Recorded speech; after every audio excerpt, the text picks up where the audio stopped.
Busy பிஷியா இருக்கிறீங்களா? ஓம் சாந்தி அண்ணா. இன்னைக்கு குரான் 2வது அத்தியாயம் அல்பக்கரால 253வது வசனம் நாம பார்க்க போறோம். அது படிங்க சிஸ்டர். தூதுவர்கள் அவர்களில் சிலரை விட நாம் மேன்மையாக்கி இருக்கின்றோம். அவர்களில் அல்லாஹ்விடம் பேசியவரும் இருக்கிறார். அவர்களில் சிலரை பதவிகளில் அவன் உயர்த்தியும் இருக்கின்றான். மேலும் மர்மமுடைய குமாரர் ஈசாவுக்கு நாம் தெளிவான அத்தாட்சிகளை கொடுத்து ரூஹுல் குதுஸ் என்னும் பரிசுத்த ஆவியை கொண்டும் அவரை நாம் பலப்படுத்தினோம். இன்னும் அல்லாஹ் நாடியிருந்தால் அவர்களுக்கு பின்னருள் உள்ளவர்கள் தங்களிடம் தெளிவான அத்தாட்சிகள் வந்த பின்னரும் சண்டையிட்டுக் கொண்டிருந்திருக்க மாட்டார்கள். ஆயினும் அவர்களோ தங்களுக்கு வேறுபாடு கொண்டனர். ஆகவே அவர்களில் விசுவாசம் கொண்டவரும் உள்ளனர், அவர்களை நிராகரித்து விட்டவரும் உள்ளனர். மேலும் அல்லாஹ் நாடினால் அவர்கள் சண்டையிட்டுக் கொண்டிருக்க மாட்டார்கள். எனினும் அல்லாஹ் தான் நாடியதை செய்கிறான்.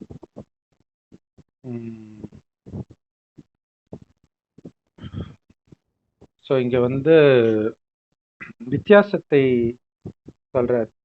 எல்லாரும் நபி அப்படின்னு சொன்னா கூட ஆதாம்ல இருந்து முகமது நபி வரைக்கும் நபின்னு சொன்னாலும் ஒருவரை விட ஒருவர் மேன்மையாக இருக்கிறாங்க அப்படிங்கிறது இப்ப நமக்கு பிரம்மகுமாரிகள் மூலமாக கடவுள் சொல்றதை கேட்கும்போது நமக்கு இதோடைய உண்மையான அர்த்தம் புரியும்.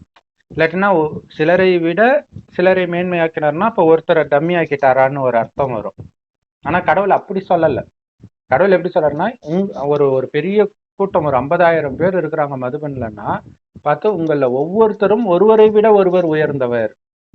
ஒவ்வொருத்தருமே ஒருத்தர் ஒரு விஷயத்துல உயர்ந்தவரா இருப்பீங்க, இன்னொருத்தர் இதுல உயர்ந்தவரா இருப்பீங்கன்ட்டு தட்டி கொடுப்பாரு. ஸோ அந்த பாஷையை தான் நீங்க வெளிப்படுத்த தவிர அப்ப ஒருத்தர் கம்மியானவங்க அப்படிங்கிற அர்த்தம் கிடையாது. சிலருடன் அல்லாஹ் பேசி இருக்கிறான். இது எல்லாமே இப்ப நமக்கு தெரியும் இல்லையா? 1936 கடவுள் இந்த பூமிக்கு வந்தார். ஒரு வயோதிகர் உடல்ல இந்த ஞானத்தை கொடுக்கிறார். 1969 வரைக்கும் அவர் உடம்புல அவர் பேசுறார். அதுக்கப்புறம் அவர் சரீரம் வர்றாரு. ஏன்னா வரும்போதே அவருக்கு 60 வயசு அந்த வயோதிகருக்கு. அவருக்கு தான் பிரம்மான் பேர் வைக்கிறார். அவரை தான் ஆதாம் சொல்றோம். அப்புறம் அவர் சரீரம் விட்ட பிறகு ஒரு அம்மா உடம்புல வர்றார். ஸோ அந்த அம்மா உடம்புல இப்ப சமயமா ஒரு 4-5 வருஷம் முன்னாடி அவங்களும் சரீரத்தை விடுறாங்க. அது வரைக்கும் பேசியிருக்கிறேன். அப்ப டைரக்டா பிரம்மா மூலமாக பேசியதையும் சிலர் கேட்டீங்க. அடுத்தது இன்னொரு அம்மா மூலமா பேசுறதை கேட்டீங்க. இப்ப 2 பேர் பேசுறதுமே இல்லை, ஆனா வீடியோ இருக்குது, யூடியூப்ல வீடியோ இருக்குது, அதை நாம பார்க்கலாம். அந்த அம்மா குல்ஜார் தாதி உடம்பு மூலமா பேசுறத நம்ம பார்க்கலாம். பட் பிரம்மா உடம்புல பேசினா வீடியோ கிடையாது, ஆடியோ மட்டும் கொஞ்சம் இருக்குது. ஸோ அதுதான் சிலருடன் அல்லாஹ் பேசி இருக்கின்றான் அப்படிங்கிறதல். ஏன்னா இந்த எல்லா மதத்துடைய விஷயமே இந்த கடைசி 100 வருஷம் நடக்கிற விஷயங்கள் தான். ஸோ அதை புரிஞ்சுக்கணும். ஏன்னா ஆதாம்ல இருந்து முகமது நபி வருன்றாங்க. ஆதாம் வர்றது இங்க பிரம்மாவை தான் ஆதாம்ன்றோம். ஸோ இங்க இருந்து இந்த கடைசி வரைக்கும் உள்ள விஷயங்கள் தான் இதுதான் எல்லா மதத்திலுமே வெளிப்படுறது. இப்ப நடக்கிற விஷயங்கள். சொர்க்கத்துல காமம் கோபம் பற்று பேராங்கன்னா என்னன்னே தெரியாம இருந்த நாம நரகத்தில் இந்த 5 விகாரத்துல விழுந்துட்டோம். அதுல இருந்து மீட்கிறதுக்கு ஆத்மான்ற உணர்வுல இருந்தா தப்பிச்சிடுவீங்க, உடல்ன்ற உணர்வுல தான் மாட்டிக்கிறீங்க. இதுதான் மெயின். நான் உடம்பு கிடையாது, ஆத்மா. ஆத்மானா உயிர். அது பூர்வமத்தில் நட்சத்திரமா ஜொலிக்கலாம் தான் இங்க போட்டு வைக்கிற பழக்கம் இருக்கு. அந்த ஆத்மான்னு அல்லாவை நினைச்சுக்கிட்டே இருக்கணும். செவ்வானத்தில் நட்சத்திரம் மாதிரி அவரை தான் சிவன் இந்துக்களும் பரமபிதான் கிறிஸ்தவர்களும் சொல்றாங்க. கடவுள் ஒருவரே எல்லா மதத்திற்குமே. சோ அவர் இந்த ஞானத்தை கொடுக்கிறார். சிலரோடு அல்லாஹ் பேசி இருக்கிறார் அப்படிங்கிறது ஆரம்பத்தில் வந்தவர்களோட நேரடியா பேசினார். இப்ப நம்ம அவருடைய ஞானத்தை வைத்து, அந்த முரளியை வைத்து அந்த நிச்சய புத்தி வருது. பட் அந்த அம்மா பேசுனதெல்லாம் நம்ம பார்த்துருக்கிறோம், அவங்க மூலமாக கடவுள் பேசுனது. ஸோ இப்ப அதுவும் இல்லை. இருந்தாலும் ஏற்கனவே சொன்ன மாதிரி யூடியூப்ல இருக்குது. பிரம்மகுமாரிஸ் பாப்தாதா மிலன் அப்படின்னு போட்டிங்கன்னா வரும், ஹிந்தியில பேசியிருப்பாங்க. அடுத்தது அவர்களில் சிலரை பதவிகளில் உயர்த்தியும் இருக்கின்றான் அப்படின்றது அந்த பிரம்மகுமாரிகள் இயக்கத்துக்குள்ள அந்த உயர்ந்த பதவி இருக்குது இல்லையா? அந்த இன்சார்ஜ், ஜோனல் இன்சார்ஜ், இந்த மாதிரி நிறைய பேர் உருவாக்கி இருக்கிறாங்க. ஆனா இதுல உலகியல் அர்த்தமும் கூட வருது. ஏன்னா இந்தியாவிலே மிக உயர்ந்த பதவி ஜனாதிபதி பதவி தான். அதுவே திரௌபதி முர்மு, அவங்களே பிரம்மகுமாரி தான். ஸோ அதுவும் நடந்திருக்குது. அடுத்தது இப்ப அப்படியே இன்னொரு இதுக்கு வருது. மரியமுடைய மகன் ஈசாவுக்கு, அதாவது இயேசு கிறிஸ்துவுக்கு நாம் தெளிவான அத்தாட்சிகளை கொடுத்தோம், இன்னும் தூய்மையான ஆன்மாவை கொண்டு அவருக்கு உதவி செய்தோம். இதுதான் இங்க முக்கியமான விஷயம். தூய்மையான ஆன்மாவை கொண்டு, அதை தான் நாம சொல்றோம் எப்பயுமே. மேல இருந்து வர்ற ஆத்மா தூய்மையான ஆத்மா, அதுக்கும் கடவுளுக்கும் சம்மந்தம் கிடையாது. கடவுள் இருக்கிற இடத்துல இருந்து தான். அது மட்டும் இல்ல, நாம எல்லாருமே அங்க இருந்து தான் வந்திருக்கிறோம். இயேசு மட்டும்தான் வந்தாரு, கிறிஸ்து மட்டும்தான் வந்தாரு, ஜிப்ரேல் மட்டும்தான் வந்தாரு கிடையாது. நாம எல்லாம் நாம சொர்க்கத்துல வந்துட்டு வர்றோம். மதங்கள் நரகத்துல தான் உருவாக்கப்படுது. முதல் பாதி சொர்க்கம், அடுத்த பாதி நரகம். ஸோ நரகத்துல இப்போ அவங்க சொர்க்கத்துக்கே வரலன்றதே அவங்களுக்கு தண்டனை தான். ஏன்னா சொர்க்கத்துக்கு தகுதி அடையல. ஸோ அப்போ சொர்க்கத்துக்கு தகுதி அடையாத ஆத்மா சொர்க்கத்துக்கு போற ஞானத்தை எப்படி கொடுக்க முடியும் இல்லையா? ஸோ அதை கடவுள் தான் கொடுப்பாரு. ஏன்னா சொர்க்கத்துல முதல்ல வந்தது ஸ்ரீநாராயணன். அவருக்கே இந்த ஞானம் தெரியாது. அவருக்கே அங்க பிறந்தவொடனே மறந்துடுவார். அவருக்கே தெரியலன்னா மற்றவங்களுக்கு எப்படி தெரியும்? மதத்தை தான் உருவாக்க முடியும். அப்ப தூய்மையான ஆத்மான்றது மேல இருந்து வரும். இயேசு உடம்புல வந்த ஆத்மாவுக்கு பேர் தான் கிறிஸ்து. இது தெரியாம அவங்க இயேசு கிறிஸ்துன்றாங்க. இல்லைன்னா பரிசுத்தாவின் பேர் சொல்லாம வெறும் பரிசுத்தாவின்னுறாங்க. அந்த ஆத்மாவுக்கு பேர் தான் கிறிஸ்து. ஸோ இதுக்கு வேற ஏதோ ஒரு பேர் சொல்றாங்க, கொண்டு உதவி செய்தோம்ட்டு. ஆனா இதுல ஒரு முக்கியமான விஷயம் பார்க்கணும். பைபிள், குரான் எல்லாத்துலயுமே, எல்லா மதங்கள்லயுமே 3 ரோலை தூக்கி கடவுளுக்கு கொடுத்துருப்பாங்க. அது கடவுளுடைய ரோலே கிடையாது. கடவுளுடைய ரோலு இந்த ஞானத்தை கொடுத்து சுகம் நிரம்பிய சொர்க்கத்தை கொடுப்பது, இந்த துக்கம் நிரம்பிய நரகத்துல இருந்து காப்பாத்துறது, கஷ்டத்துல இருந்து காப்பாத்தி சுகத்தை கொடுக்கறதுதான் கடவுளுடைய வேலை. அதைதான் ஹிந்தியில துக் ஹர்த்தா சுக் கர்த்தானோ, கர்த்தாவேன்னு கிறிஸ்தவ மதத்தை சொல்றது அதான் அர்த்தம். அதாவது துக்கத்தை ஹர்த்தா, நீக்குபவர். அதான் ஹர ஹர மகாதேவனுவாங்க, துக்கத்தை நீக்குபவர். அடுத்தது சுக் கர்த்தா, சுகத்தை கொடுப்பவர். இதுதான் கடவுளுடைய வேலையே தவிர இன்னொரு விஷயம் என்னன்னா, இவ்வளவுதான் கடவுளுடைய வேலை. அடுத்தது இந்த 5000 வருட காலச்சக்கரம் ஒரு கல்பம்னோ, இதை நாடகம்னு சொல்லலாம். ஏன்னா இதில் நடந்தது தான் திரும்ப திரும்ப நடக்குது. இந்த நாடகத்தில் என்ன பதிவாயிருக்கோ அதே தான் நடக்கும். அப்ப 5000 வருஷம் முன்னாடி இதே நாள் நீங்களும் நானும் இதே வீடியோவை போட்டிருப்போம். ஒவ்வொரு கல்பத்திலும் இந்த நாள் இதுதான் நடக்கும். அப்ப நாடகத்தின்படி நடக்கிறதெல்லாம் கடவுளின் சித்தத்தின்படி, கடவுள் நாடினால் இப்படி போட்டு விட்டுறாங்க. அப்ப என்னன்னா கடவுளுக்கு நிந்தனை ஆயிடுது. ஆனா நாடகத்திலும் நன்மை தான் இருக்கும். இது கூட அவ்வளவு நிந்தனைன்னு சொல்ல முடியாதுன்னு வச்சுக்கோங்க. எப்ப நிந்தனைனா, நாம செய்யற பாவத்துக்கு தண்டனை கிடைக்குது பாருங்க. பாவம் செய்ய வைக்கிறதும் மாயா, காமம், கோபம், பற்று, பேராசை, அகங்காரம் தான் மாயா, சாத்தான் இதெல்லாம் சொல்றது. அதுதான் தண்டனையும் வாங்கி கொடுக்குது. அதையும் கடவுளே பண்றாருன்றாங்க. அப்ப கடவுளுடைய மகிமைக்கு பதில் நிந்தனை தான் பண்றாங்க. அப்புறம் ஒரு தடவையும் பெருங்கருணையாளன்னு முடிப்பாங்க. தண்டனை கொடுப்பவர் எப்படி பெருங்கருணையாளனா இருக்க முடியும்? உடனே கேட்டா குழந்தைத்தனமான ஒரு விளக்கம் சொல்லுவாங்க. அப்பா அம்மா அடிச்சு சரி பண்றாங்களா அந்த மாதிரி அப்படின்னுவாங்க. சரி, அப்ப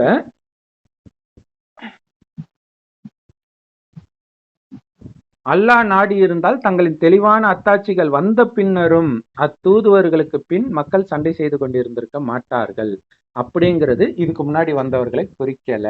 அது ரொம்ப முக்கியமானது. ஸோ இங்கே தூதர்கள் அப்படின்னு சொல்றது என்னன்னா, கடவுளை பற்றி கடவுள் மட்டும்தான், அல்லாஹ் நாடினாலொழிய யாராலும் தெரிஞ்சுக்க முடியாதுன்னு சொல்லப்பட்டிருக்குல்ல. அப்ப கடவுள் வந்தாதானே அதை சொல்ல முடியும் இல்லையா? யாருக்கும், இயேசுக்கோ நபிக்கோ புத்தருக்கோ யாருக்கும் கடவுளை பத்தி தெரியாது. தெரிஞ்சிருந்தா அடிச்சுக்கிட்டு இருப்பாங்களா அந்த வழியை வச்சு? அப்ப கடவுள் கடைசியில தான் வர்றார், அவர் செய்தியை கொடுக்கிறார். அந்த செய்தி நாம மற்றவர்களுக்கு கொடுக்கிற தூதர்கள் நாம தான். இறை தூதர்கள்ன்றது நம்மளதான் சொல்லலாம். அவங்க மத ஸ்தாபகர்கள், மதத்தை உருவாக்க வந்தவங்க இல்லையா? ஒரு பிரிவினையை உண்டாக்க வந்தாங்க. அதை தான் கரெக்டா சொல்லணும். பிரிவினை, ஒரு பிரிவு, அவ்வளவுதான். அப்ப ஏன்னா ஏற்கனவே இருக்கிற ஒரு நம்பிக்கைக்கு எதிராக வந்தா அதுக்கு பேர் பிரிவினை தானே இல்லையா? ஆனா நம்ம என்ன பண்றோம்னா, புதுசா எடுத்துட்டு வரல. ஆதியில் என்ன இருந்ததோ அதை கடவுள் சொல்றார், அதை நாம எடுத்துட்டு போறோம், மூலத்துக்கு எடுத்துட்டு போறோம். அதனாலதான் அது பேரு ஆதி சனாதன தேவி தேவதா தர்மம், ஆதி முஸ்லிம் தர்மம், ஆதி கிறிஸ்தவ தர்மம்னு இருக்காது இல்லையா? ஆதாமுக்கு தான் அந்த ஆதி தேவன் வருது. அந்த ஆதாமுடைய குமாரர்கள் தான் நாம. ஆதாம் மூலமா தான் எல்லாம் பேசுற. ஒருத்தருக்கு அவர்கிட்ட மட்டும்தான் பேசுறாரு, வேற யார்கிட்டயும் பேசுறது கடவுள் கிடையாது. அது தூய்மையான ஆத்மா வருது, அது மதத்தை உருவாக்குறது அதோடைய வேலை, அதனால அது பண்ண வருது. சரி, அப்ப இப்ப அத்தாட்சிகள் நாம சொல்றோம், ஒரு ஒரு லைனுக்கும் விளக்கம் சொல்றோம். ஒருத்தரால ஒரு ஒரு லைனையும் மாத்தி பேச முடியுமா? யோசிச்சு பாருங்க. நிறைய பேர் சொல்றாங்களே, இல்ல உங்க இஷ்டத்துக்கு நீங்க பேசுறீங்க, அதுல இருக்கிறத தான் படிக்கிறோம், அதுல உள்ளதுல இது வரைக்கும் நெகட்டிவாக எதை நம்புனீங்களோ அதை பாசிட்டிவாக சொல்றோம், நெகட்டிவா நீங்க ஏத்துக்கிறீங்க, பாசிட்டிவா ஏத்துக்க மாட்டீங்களா? கொலை பண்ணாருன்னு நீங்க சொல்றீங்க, நாங்க சொல்றோம் உள்ளுக்குள்ள இருக்கிற அசுர குணத்தை அழிக்கிறத பத்தி கடவுள் பேசுறாருன்னு. நீங்களே புத்தி வச்சு யோசிக்க வேண்டியதான். ஏன்னா குரான் ஆழ்ந்து சிந்திப்பவர்களுக்கு மட்டுமே புரியும். எல்லா முஸ்லிம்களும் நீங்க சொல்றதுதான் நம்புறாங்கன்னும் போது எல்லாம் ஆழ்ந்து சிந்திக்கிறாங்கன்னு அர்த்தமா? எல்லா முஸ்லிம்களும் சேவ் பாலஸ்தீன்றாங்க, வி சப்போர்ட் பாலஸ்தீன்றாங்க, அவங்க அடிச்சுக்கிட்டு இருக்கிறாங்க. ஆனா இங்க பொறுமையாளர்களுக்கு தான் அரசு பதவியை கொடுப்பேன்னு நீங்க சொல்றாரு, அமைதியை போதிக்கிறார். அப்ப எப்படி நீங்க அப்ப ஒட்டுமொத்த அப்ப மத தலைவர்கள் நல்லா பேசுவாங்க குரானை பற்றி, ஆனா இந்த பிரச்சனை வரும்போது வி சப்போர்ட் பாலஸ்தீன்னுவாங்க, ஆர்எஸ்எஸ் எதிர்க்கிறோம்னுவாங்க. அப்ப இங்க என்ன ஆகுது? அரசியலை பேசவா கடவுள் கத்துக் கொடுக்கிறாரு? அமைதியான உலகம் சொர்க்கத்துக்கு வாங்கன்றார். இங்க எதையும் இழக்க தயாரா இருங்க, அதுதான் மரணிக்க சொல்றது. மரணத்திற்கு நீங்க தயாரா இருங்கன்றது சண்டை போட்டு சாவுங்கன்னு அர்த்தம் இல்லை. இவங்க இப்படி புரிஞ்சுக்கிறாங்க. ஸோ இதை நாம சொல்ல சொல்ல சொல்ல சொல்ல கொஞ்சம் கொஞ்சமாக எழுந்திருப்பாங்க. ஏன்னா ரொம்ப நேரம் 2500 வருஷம் ஆழ்ந்த இருள தூங்கி இருக்கிறாங்க இல்லையா? எல்லா மதத்தையும் சேர்த்து சொல்றேன்.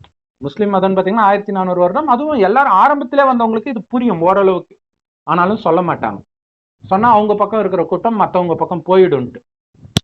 அதான் சொல்றாரு, தெளிவான அத்தாட்சிகள் இத்தனை தூதர்கள் சொன்னாலும், ஏன்னா இதே மாதிரி நிறைய பேர் சொல்லிட்டே இருக்கிறோம், நாம மட்டும் சொல்லல, இத்தனை பேர் சொன்னாலும் அதுக்கு பிறகு என்ன பண்றாங்க? இந்த ஞானத்தை கேட்ட பிறகும் அவங்க சண்டை செஞ்சுட்டு இருந்திருக்க மாட்டாங்க அப்படின்னு ஏற்கனவே நடந்தா மாதிரி சொல்லப்படுது. ஆனா இது இப்ப நடக்கிற விஷயம் இல்லையா? ஆனால் அவர்களோ வேறுபட்டனர். ஸோ அதை கடந்த காலத்துக்கும் பொருந்தும், ஒவ்வொரு மதத்தினரும் அடிச்சுக்கிறாங்க.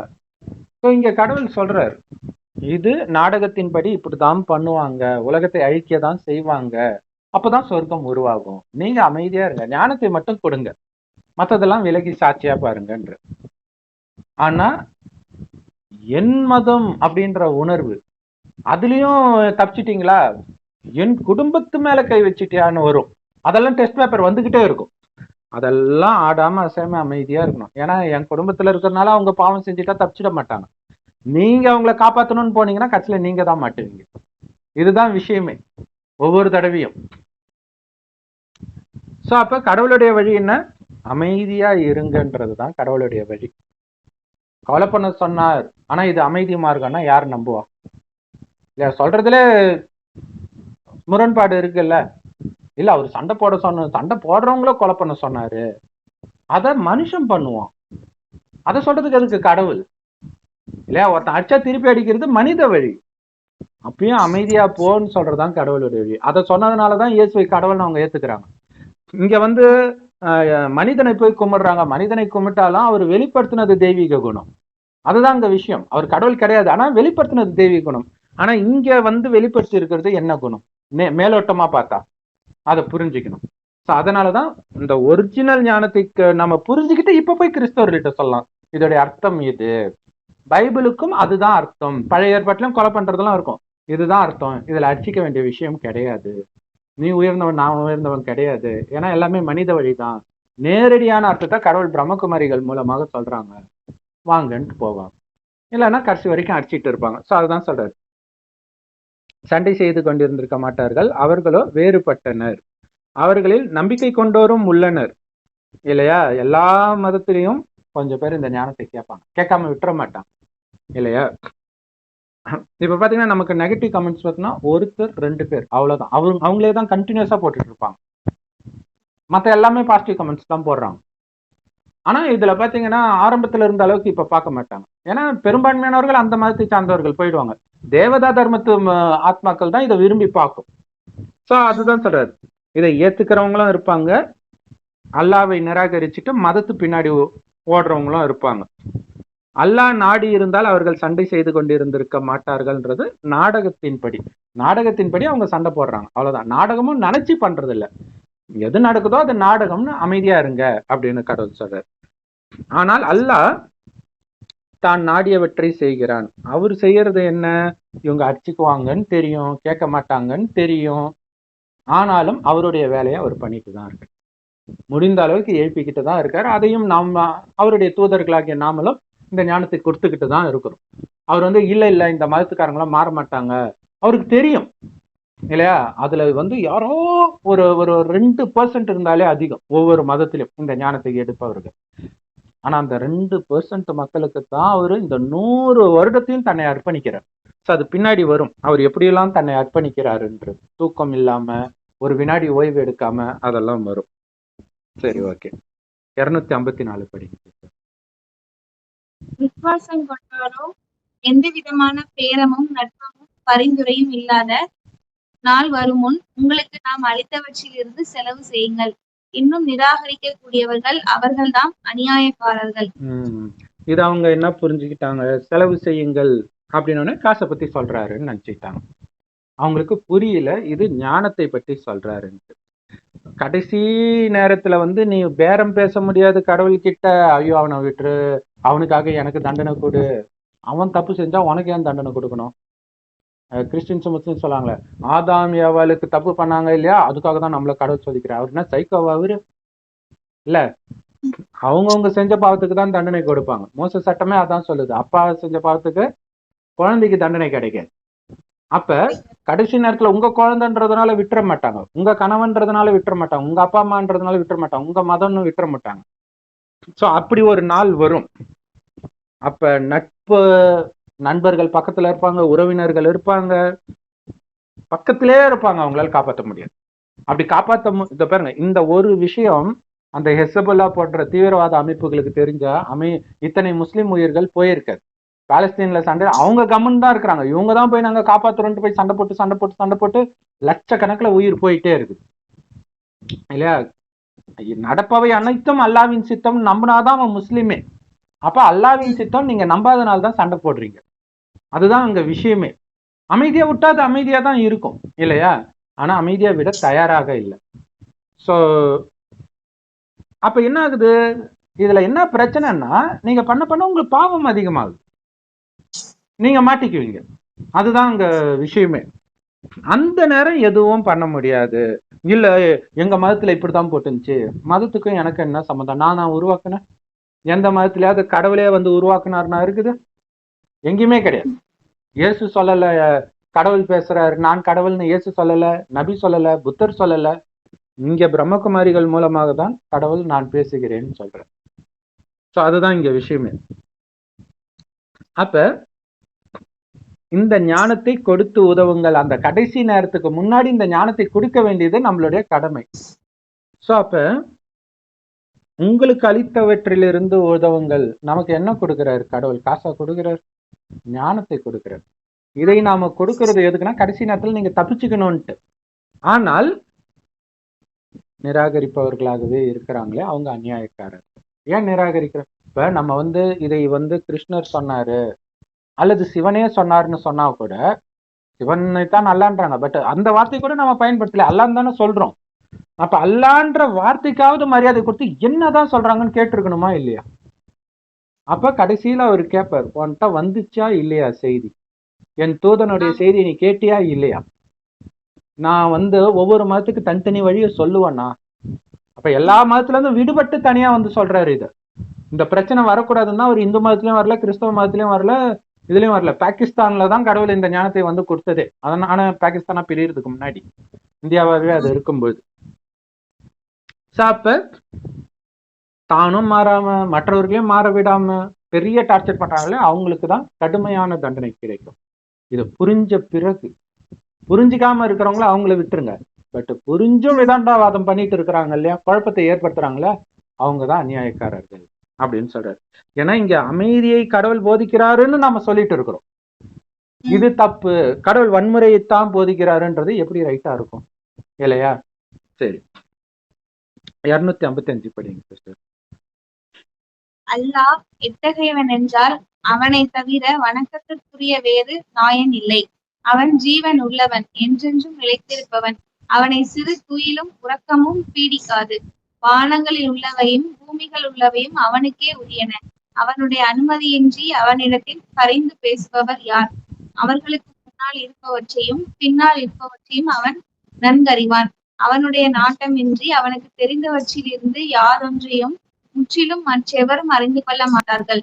அவனுடைய குர்சியும் வானங்களிலும் பூமியிலும் விசாலமாக பரவி இருக்கின்றது. அவ்விரண்டையும் காப்பது அவனுக்கு சிரமத்தை உண்டாக்காது. மேலும் அவன் மிக்க உயர்ந்தவன், மகத்துவம் மிக்கவன். ரொம்ப சூப்பரானது. அல்லாஹ் அவனை தவிர இறைவன் இல்லை அப்படின்னா அல்லாஹ் சொல்றதை கேட்கணுமா மத்தவங்க சொல்றதை கேட்கணுமா? இல்லையா? அவர் ஒருத்தர் தான் அப்படின்னு சொல்றதே அவர் ஒருத்தர் வழியை கேட்கணும்ட்டு. யாரு வந்தாலும் சொல்றது அல்லாஹ் வழி நீங்க நம்புனீங்கன்னா அதுக்கு அவர் என்ன பண்ண முடியும்? அவர் வருவாருன்னு எங்க மதத்துல இல்லையே, எந்த மதத்திலயும் தான் இல்ல. ஏன்னா அதுதான் ப்ரூஃபே வந்திருக்கிறது கடவுள்ன்றதுக்கு. அவர் கொடுக்குற ஞானம் எந்த மதத்திலயும் இல்லைன்றதுதான் ப்ரூஃப் இங்க பேசுறது கடவுள்ன்றதுக்கு. ஆனா எல்லா மதத்திலயும் உள்ள போனீங்கன்னா அது இருக்கும், அது அவங்களுக்கு தெரியாது. சோ அதை தான் நம்ம இங்க செஞ்சு காட்டுறோம். என்றென்றும் உயிர் அளிப்பவன், நிலைத்திருக்க செய்பவன். இதுக்கு என்ன அர்த்தம்? நம்ம தான் மறுபிறவியை ஏத்துக்கிறது இல்லையா, அப்புறம் எப்படி இது புரியும்? இல்லையா? சோ இங்க என்னன்னா முதல் 2500 வருடம் சொர்க்கம், அடுத்த 2500 வருடம் நரகம், கடைசி 100 வருடம் இறைவனுக்கு ஞானத்தை கொடுக்கிறார். எதுக்கு ஞானம்? காமம், கோபம், பற்று, பேராசை, அகங்காரம்னா என்னன்னே தெரியாம போகணும். அதுக்கு உடல்ன்ற உணர்வை மறக்கணும். ஆத்மான்ற உணர்வுல இருந்து ஒவ்வொருத்தரையும் ஆத்மான்னு பார்க்கணும். அந்த சக்தி இப்ப இல்லை. அதனால இறைவனை நினைக்க நினைக்க அந்த சக்தி வரும். இப்ப எந்த அளவுக்கு சக்தியை நிரப்பிக்கிறீங்களோ அந்த அளவுக்கு ஆத்மாவுடைய ஆயுள் கூடும். உடம்புடைய ஆயுள் இல்லை, ஆத்மாவுடைய ஆயுள். ஸோ அப்ப என்னன்னா அப்படியே பின்னோக்கி போய்கிட்டே இருக்கும். பெட்ரோல் போட போட அதிக தூரம் ஓடும் இல்லையா வண்டி, அந்த மாதிரி ஆத்மா இறைவனை நினைக்க சார்ஜ் ஏறும், தூய்மையின் சக்தி ஏறும். அப்ப இது இப்ப இருக்கிறத விட இதுக்கு முன்னாடி வந்து கொஞ்சம் நல்லா இருக்கு உலகம். இப்ப ரொம்ப பாலியல் குற்றங்கள் நடக்குது. முந்தைய தலைமுறை அப்படி கிடையாது. அதுக்கு முன்னாடி அதை விட கம்மி. சொர்க்கத்துல எதுவுமே இருக்கவே இருக்காது. காமம்னா என்னன்னே தெரியாது. இப்ப அந்த அளவிற்கு நீங்க சக்தியை நிரப்பிட்டீங்கன்னா கலியுகம் அழியும்போது ஆத்மா மேல போகும். எல்லாருடைய ஆத்மாவும் உடலை விட்டு பிரிஞ்சு மேல போகும். ஆனா போன மாத்திரத்துல டக்குன்னு வந்துடும். ஏன்னா இங்க ஒரு இடத்துல சொர்க்கம் இருக்கும், போறதும் தெரியாது வர்றதும் தெரியாது. அப்ப என்ன ஆகும்? அவங்களுக்கு மரணமே இல்லைன்னு அர்த்தம். ஆத்மாவுக்கு எப்பவுமே மரணம் கிடையாதுதான், மேலதான் இருக்கும். பட் இருந்தாலும் ஆத்மா இருக்கிறதே காரியம் செய்யறதுக்கு தானே. காரியமே செய்யலைன்னா அது ஒரு மரணம் மாதிரி தானே. அததான் கிறிஸ்தவ மதத்துல நித்திய ஜீவன் அப்படின்னு சொல்லப்பட்டிருக்கும். டக்குன்னு இங்க வந்துருவாங்க. யாரு? இறைவனுடைய ஞானத்தை கேட்டு சொர்க்கத்துல எப்படி காமம், கோபம், பற்று, பேராசை, அகங்காரம்னா என்னன்னே தெரியாதோ அந்த மாதிரி இப்பவே யார் மாறுறாங்களோ அவங்க. இல்லையா? ஒரு மோசமான இடத்துல வண்டி ஓட்டுறவனால மற்ற இடத்துல எல்லாம் ஈஸியா ஓட்டிடலாம் இல்லையா? மோசமான இடத்துல ஓட்டிட்டான்னா எல்லா இடத்துலயும் ஓட்டுவான். அந்த மாதிரி இருக்கிறதுலே மோசமான யுகம் இந்த கலியுகம், கடைசி நேரம் இப்ப நடக்குது. இந்த நேரத்தில் காமம்னா என்னன்னு தெரியாம ஒருத்தன் இருந்துட்டா, வெறும் ஆத்மாவை பார்த்துட்டா, எவ்வளவு துரோகம் வந்தாலும் அமைதியும் மற்றவர்கள் நல்லா இருக்கணும்ன்ற எண்ணம் மட்டுமே ஒருத்தன் வச்சிருந்தா அவன் தான் சொர்க்கத்துல நுழையறதுக்கு தகுதி பெற்றவன். ஆனா நீ பெருசு நான் பெருசுன்னு அடிச்சுட்டு கொலை பண்றவன் எப்படி சொர்க்கத்துக்கு வருவான்? அது யாரும் சொல்லவே தேவையில்ல, தானாவே தெரியல, அது புரிஞ்சுக்க மாட்டாங்க அவங்க. சோ அப்ப அவங்க வராங்க. அப்ப ஆரம்பத்திலே வந்துட்டாங்கன்னா ஒன்ஸ் பிறவி எடுத்துட்டா மறுஜென்மம் கடைசி வரைக்கும் வரும். இப்ப இயேசு கிறிஸ்து 2000 வருஷம் முன்னாடி தான் வர்றாரு. அதுக்கப்புறம் தான் கிறிஸ்தவர்களே வருவாங்க. அப்ப அவங்களுடைய சராசரி ஆயுள் 2000 வருஷம் தான். முஸ்லிம்கள் 1400 வருடம் முன்பு தான் நபி வர்றாரு. அப்ப அதுக்கப்புறம் தான் முஸ்லிம் ஆத்மாக்களே வருவாங்க. அதுவும் எல்லாரும் ஆரம்பத்திலே வர மாட்டாங்க, கடைசி ஒரு ஜென்மம் எடுக்கிறவங்க எல்லாம் கூட இருக்கிறாங்க. ஸோ அந்த கடைசி ஒரு ஜென்மம் 2 ஜென்மம் எடுக்கிறவங்க தான் ஃபேமஸா இருப்பாங்க, மத ரீதியிலும் சரி மற்ற எல்லா துறையிலுமே. ஸோ அப்ப என்றென்றைக்கும் உயிர் அளிப்பவன், உயிர் தானம் கொடுப்பவன்னே கடவுள் சொல்லுவார். சோ அப்ப அதை கொடுப்பதற்காக அவர் வரலன்னா அவருக்கு எதுக்கு மகிமை? அப்ப மகிமை நபிக்கு தானே பாடணும், இயேசுக்கு தானே பாடணும். ஆனா மகிமை எல்லாம் பரலோகத்தில் இருக்கும் பரமபிதாவின் தானே முதல் லைனே. அப்ப அவர் பண்ணது அங்க மறைக்கப்படுது. ஏன்னா அது தேவையில்லை அவங்களுக்கு, சொர்க்கத்தில் வருபவர்களுக்கு தான் தேவை. அதை அவரே வரும்போதுதான் சொல்றார். அது இப்ப சொல்றார். இப்ப நீங்க நிராகரிச்சுட்டீங்க, அது நீங்க எப்படியும் வரமாட்டீங்கன்னு தெரிஞ்சு போச்சு. அப்ப அதுல வெளிப்பட்டு கூட என்ன பிரயோஜனம்? சோ அதுதான். அப்ப எப்ப வராரு? உலகம் அழியறதுக்கு கடைசி 100 வருடம் முன்னாடி வர ஒரு வயோதிகர் உடல்ல பிரம்மான் பேர் வைக்கிறார். அவரை தான் ஆதாம்னு சொல்றது. அப்ப அவரு தான் முதல் படைப்பு. இல்லாத ஒரு மனுஷன் இல்லை, ஏற்கனவே இருந்த மனுஷன் உடம்புல வந்து உன்னுடைய குணத்தை மாத்து, காமம், கோபம், பற்று, பேராசை, அகங்காரன்ற சாக்கடையில மூழ்கின நீ சத்தியுகத்தில் எவ்வளவு பரிசுத்தமா இருந்துச்சு உன் பார்வை, வார்த்தை, அந்த மாதிரி மாறு. அதுக்கு என் நினைவிலே இரு அப்படின்னு அவருக்கு மட்டும் இல்ல, அவர் வாய் வழியா எல்லாருக்கும் சொல்றாரு. அப்ப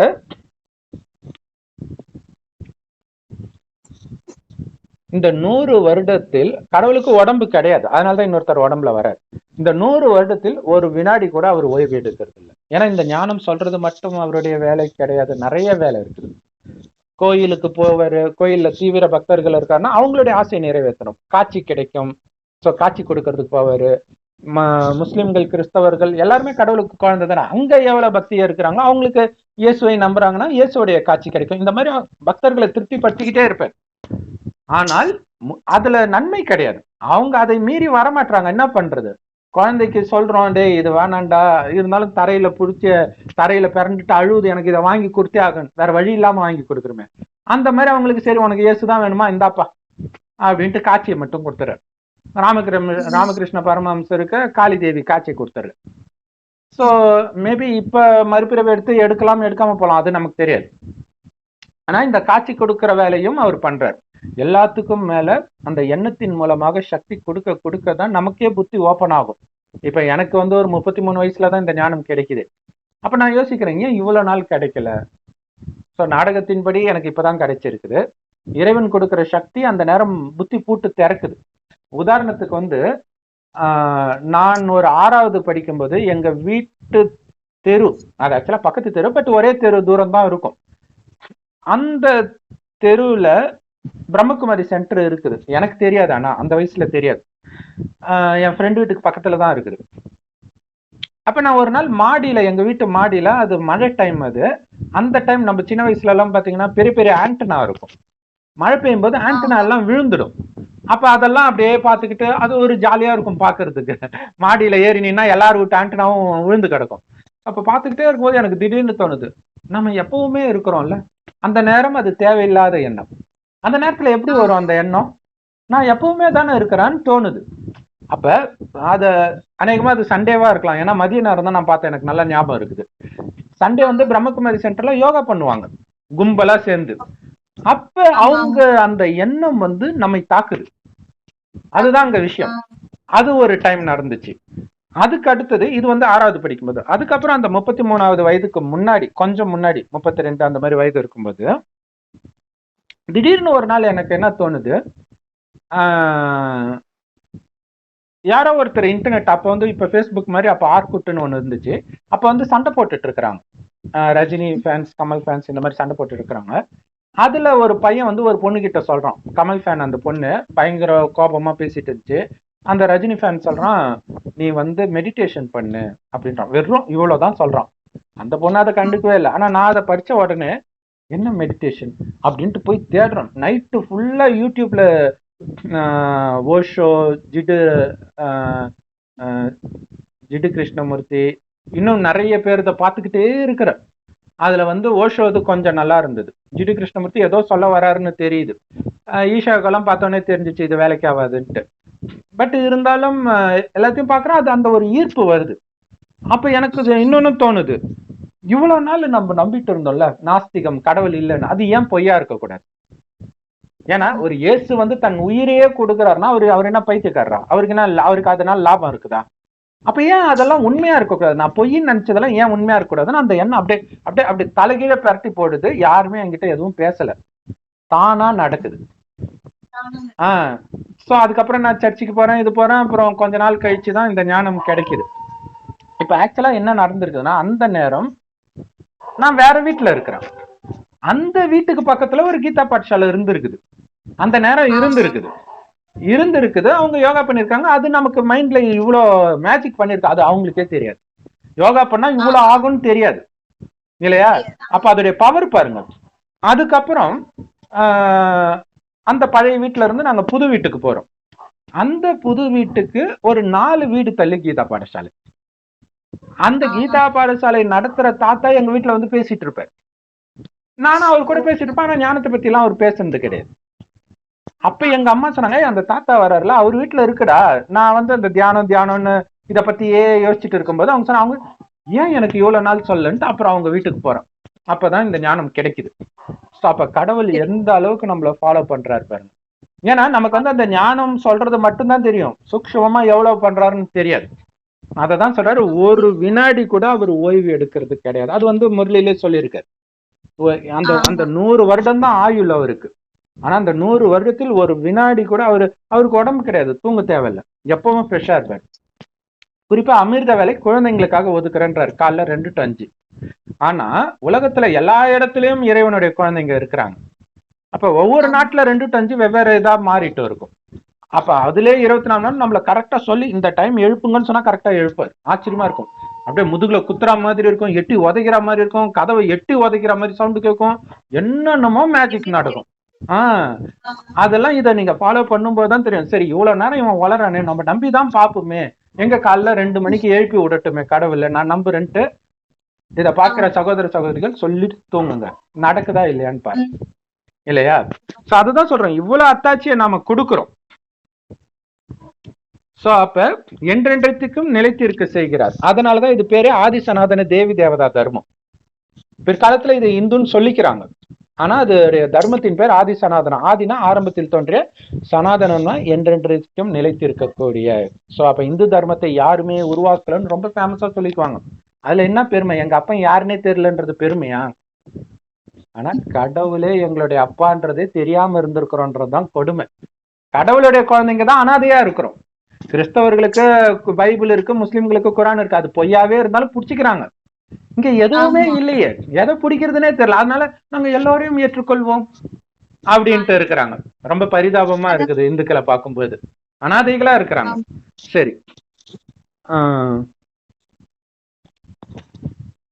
இந்த மாதிரி எனக்கும் அப்படிதான். சொல்லுங்க.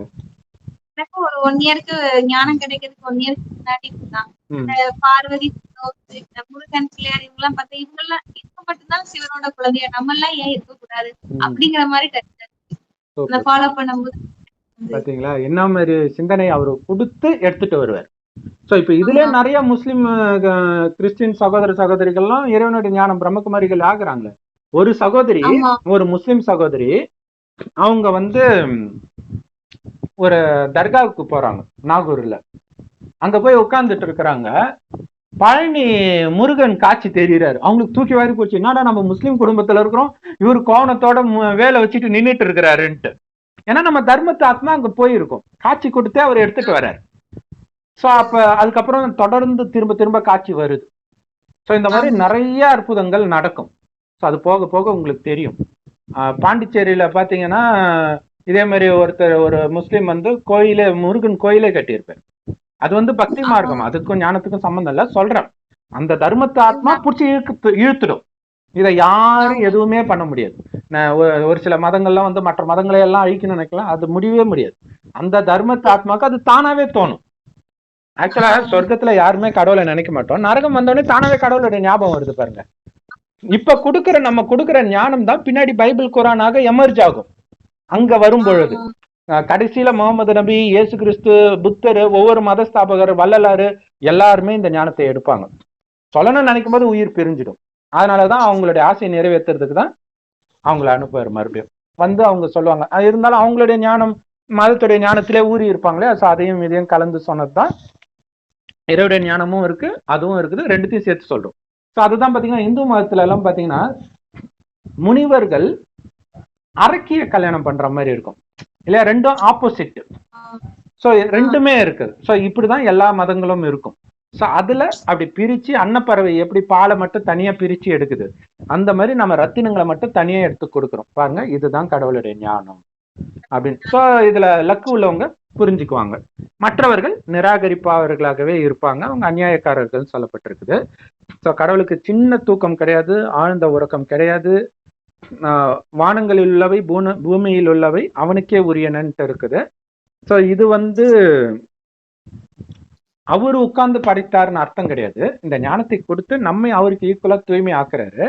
அப்படி தூய்மை ஆகுறதுனால என்ன ஆகுதுன்னா, வானம் பூமி எல்லாமே தூய்மை ஆகுது, பஞ்ச தத்துவம் தூய்மை ஆகுது. இப்ப உடம்பே நமக்கு பல நோய் இருக்குது, காரணம் நம்ம சாப்பிடுற உணவு.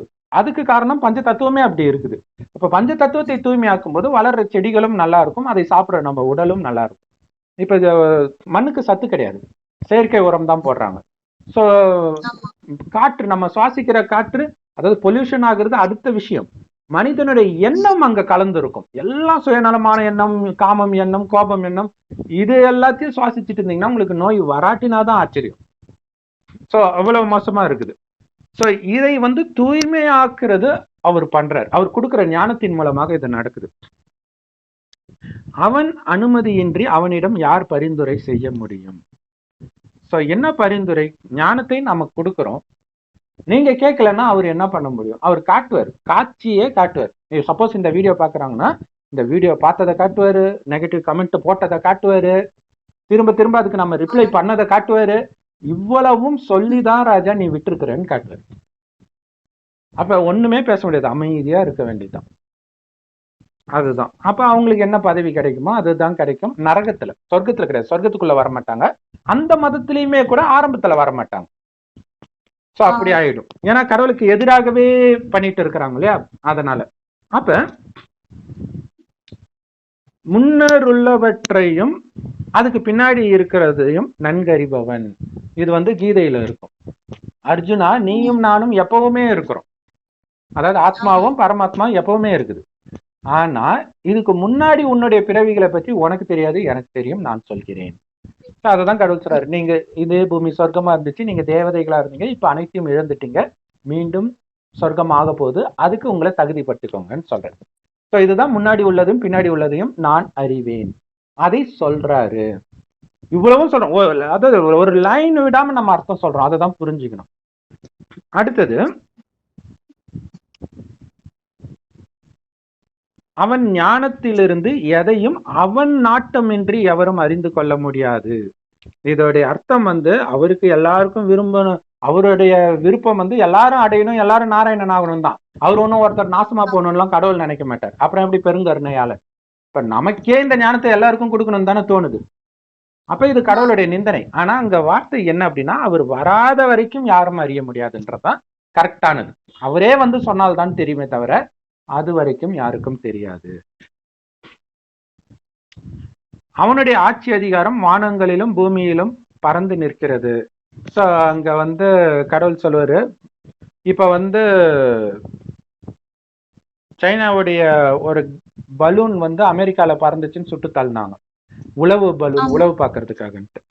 ஏன்னா இப்ப எங்க எல்லைக்குள்ள நீங்க வரக்கூடாது. இந்த விஷயம் எல்லாம் சொர்க்கத்துல நடக்காது. யார் வேணாலும் எங்க வேணாலும் ஜாலியா சுத்திட்டு இருக்கலாம். இந்த எல்லை ஒன் எல்லை, இங்க வராத அங்க வராத, டாக்ஸ், விசா, பாஸ்போர்ட் எதுவும் கிடையாது. ஆனந்தமே ஆனந்தம், பிக்னிக் தான், ஜாலியா இருப்போம் அடுத்த 2500 வருடம். சோ அதுதான் ஆட்சி அதிகாரம். அவனுடைய ஆட்சி அதிகாரம்னு இருக்குது. ஆக்சுவலா கடவுள் நமக்கு கொடுக்குற சொர்க்கத்துல அவர் வரல. அதனாலதான் அன்பே சிவம் பெருங்கருணையாளன்.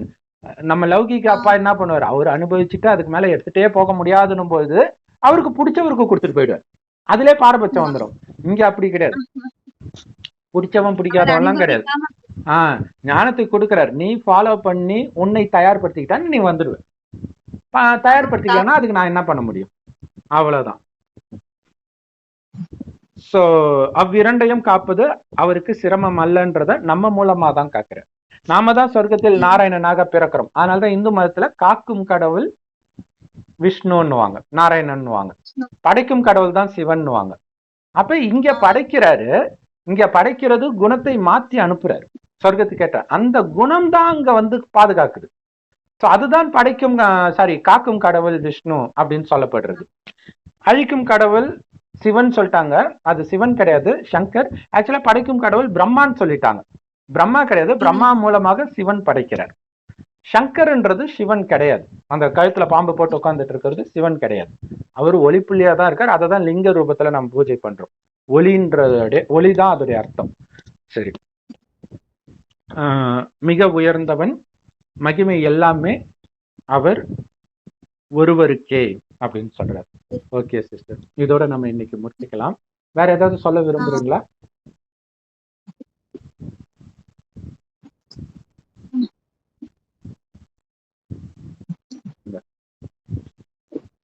ஞானம் பத்தி தான் இவ்வளவு தூரம் நம்ம முஸ்லிம் சகோதரர்கள் இந்த தர்மத்துல இருந்தாலும் தேவதா தர்மத்துல வரணும் அப்படின்னு சொல்லிட்டு இவ்வளவு இதான் நம்ம வீடியோ போட்டோம்.